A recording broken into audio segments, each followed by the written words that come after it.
2015 conduce a Venezuela nuevamente a la ruta electoral. Elecciones parlamentarias que tendrán lugar a finales del próximo año, en el 2015.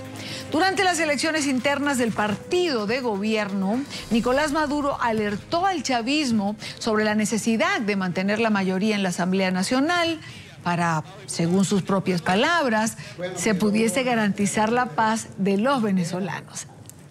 Mientras que la oposición deberá sentarse, deliberar, zanjar diferencias e ir como un bloque unido.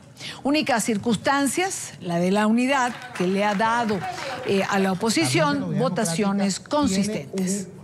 Quiero saludar a esta hora a Daniel Barnaghi, él es profesor titular de Ciencias Políticas en la Universidad Simón Bolívar en Caracas y doctor en Política. Bienvenido a la tarde, gracias por acompañarnos, Daniel.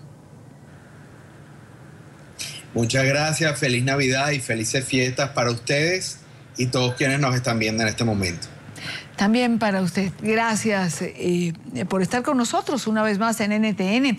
Comienzo preguntando, Daniel, ¿será capaz la oposición venezolana de presentar un frente único de cara a las elecciones legislativas? Bueno, yo creo que es una situación en la cual no va a quedar otro remedio. Hay que ver las cosas con cierta perspectiva, tanto de pasado como hacia el futuro.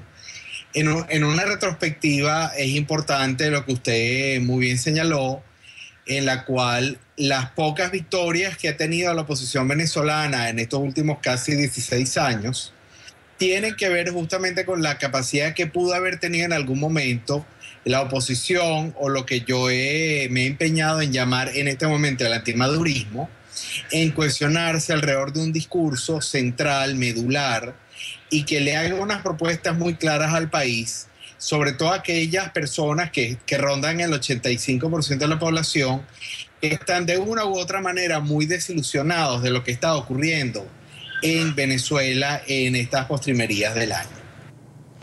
Ahora, las encuestas muestran un cansancio en el venezolano ante promesas no cumplidas por parte del chavismo. ¿Puede ese cansancio traducirse en un voto sólido, más allá de la mera intención de hacerlo? La cosa está difícil porque sí, ese cansancio nosotros lo conocemos con el nombre de apatía política o incluso de antipolítica. Esta apatía política ha estado presente en el venezolano en varias oportunidades desde el año 58 y muy especialmente desde el año 73, que es cuando se comienza a medir a través de encuestas de cultura política. El venezolano en este momento lo que siente es una gran desilusión que tiene su asidero básicamente en la economía.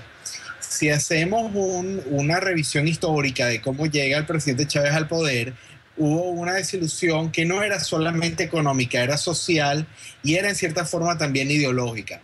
El discurso de los líderes políticos del 58 al 98 se había desgastado, los partidos políticos que eran llamados tradicionales se habían fracturado y entonces el venezolano no sabía a quién acudir desde el punto de vista político, social e ideológico.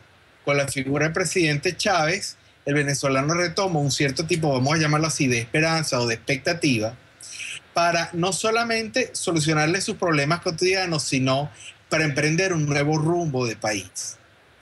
Luego de su fallecimiento y con la llegada al poder del presidente Maduro, se generó una caída libre en lo que significan las expectativas, pero particularmente en una que se conoce técnicamente como satisfacción de vida. La satisfacción de vida del venezolano en los últimos años ha alcanzado el nivel más bajo en su historia desde que se miden esos números. Esta satisfacción de vida hace que el venezolano esté en este momento un poco reacio a hacer participación política. Entonces yo creo que la oposición, por llamarlo de la forma tradicional, tiene que hacer un esfuerzo muy importante, no solamente en buscar las figuras para ocupar los nuevos curules dentro de la Asamblea, sino que tiene que buscar restituir la confianza, ya que aquellos líderes que habían encabezado las gestas para las campañas presidenciales hoy en día no gozan de una gran popularidad.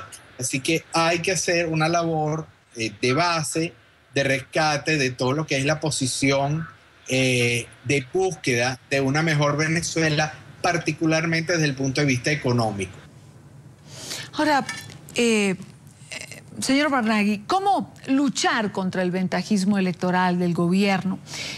Abuso de recursos del Estado, funcionarios en campaña, el Estado electoral. Sí, bueno, en esta oportunidad hay varias diferencias. Debemos recordar que cerca de mediados de este mismo mes de diciembre se restablecieron plenamente las relaciones entre Cuba y los Estados Unidos de Norteamérica. Eso va a tener una cierta significación, yo diría que bastante importante, en el futuro, en el mediano y largo plazo de la política venezolana. En el corto plazo, las cosas en política son un poco más difíciles de cambiar. Pero ¿qué es lo que pasa? La elección de la cual usted me está haciendo referencia es una elección que, salvo que se anticipe de manera no muy esperada hacia mitad de año, está planificada para dentro de un año exactamente. Eso en política es mediano plazo.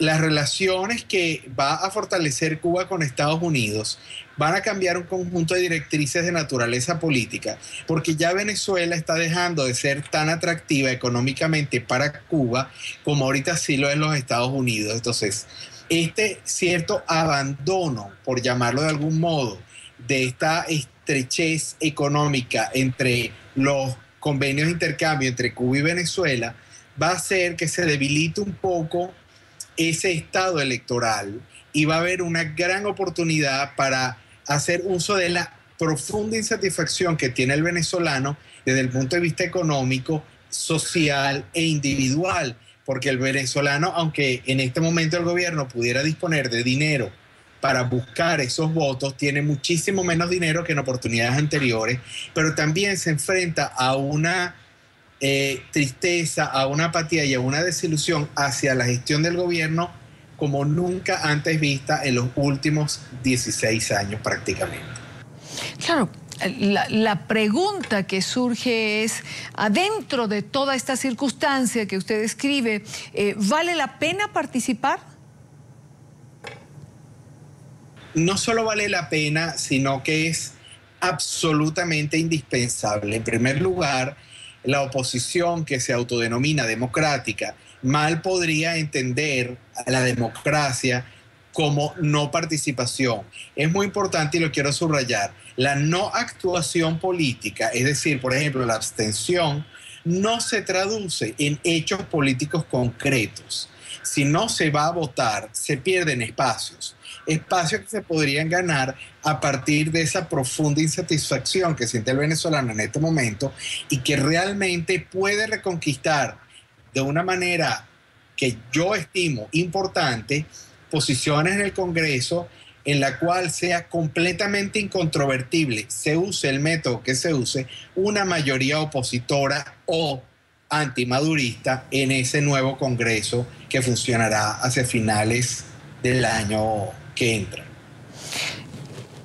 Finalmente, hay quien sostiene que participar en estos procesos es de alguna manera relegitimar un régimen que a todas luces se ha declarado por sus acciones y quehacer dictatorial. Sí, eso es un argumento que yo entiendo las motivaciones del mismo y que es muy difícil poder decir que eso es totalmente falso. Eso obviamente tiene una parte de verdad, sin embargo es solamente una parte. No hay otro modo de hacer un cambio de sistema político que quiera ser democrático y que sea llevado a cabo en paz si no es a través de las elecciones. Obviamente son procesos que llevan mucho más tiempo y generan un gran desgaste, pero la opción contraria es mucho más costosa y definitivamente no está prevista ni en la Constitución de la República Bolivariana de Venezuela, pero tampoco está prevista dentro de la Declaración Universal de los Derechos Humanos. Así que es mejor intentar ver qué se puede obtener a partir del voto que lo contrario. Eso me recuerda una frase que dice que, bueno, si se cree que la educación es costosa, imagínese el costo de la ignorancia. Del mismo modo, traslada esa frase a la política. Si usted cree que la democracia es lenta y costosa, pues imaginémonos un sistema alejado de eso, y de hecho en Venezuela ya lo hemos vivido en cierta forma.